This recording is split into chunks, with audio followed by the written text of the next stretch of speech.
দেখো বন্ধুরা, এই শীতেহার মাছ নিয়েছি। এই পেঁয়াজ নিয়েছি, আদা রসুনও নিয়েছি। এগুলো দিয়ে আমি এই শীতেহার মাছ ঝাল করব। তোমরা দেখতে থাকো বন্ধু, কেমন হয় তোমরা একবার দেখো। এর মধ্যে লবণ দিলাম, অল্প করে দিতে হবে, একদম নোনা মাছ, ডিপ সমুদ্রের মাছ এগুলো। এই যে লবণ আর হলুদ দিয়ে মাখিয়ে নিলাম। এই কড়াই তেল দিলাম, তেলটা গরম হোক। কড়ার তেল গরম হয়ে গেছে, এবারে মাছগুলো ভেজে নেব।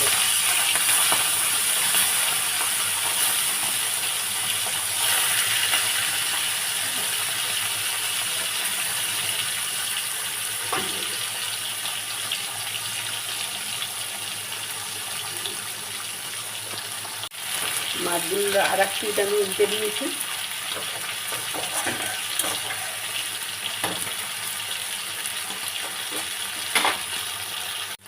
মাছ ভাজা হয়ে গেছে, এই তুলে নিচ্ছি। কড়াই একটু তেল আছে, আর একটু দেব।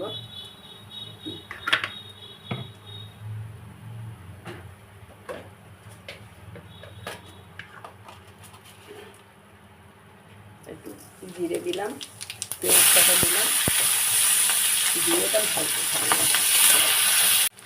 এবারে দিলাম আদা আর রসুন, এটা কষতে থাকবো।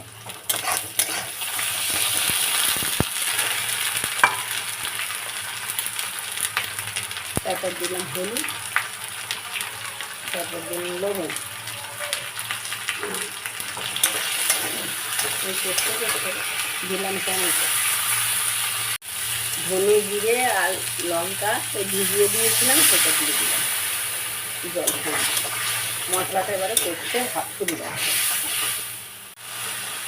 এরকম মশলা কষা প্রায় হয়ে যাচ্ছে কষা, আর একটু তেলটা বেঁধেলেই এতে জল দিয়ে দেবো।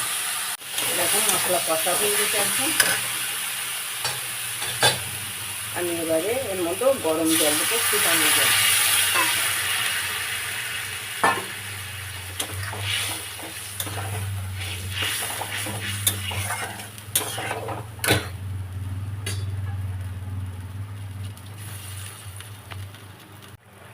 ঝোল ফুটছে, এবারে মাছগুলো আস্তে আস্তে এর মধ্যে দিয়ে দেবো।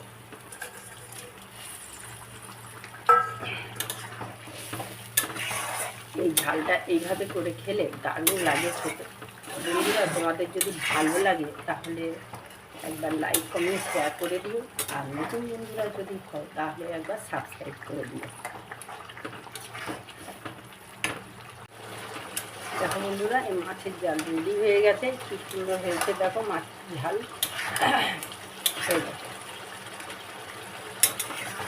রেডি হয়ে গেছে। আমি এবারে নামিয়ে নেবো, গ্যাস অফ করলাম।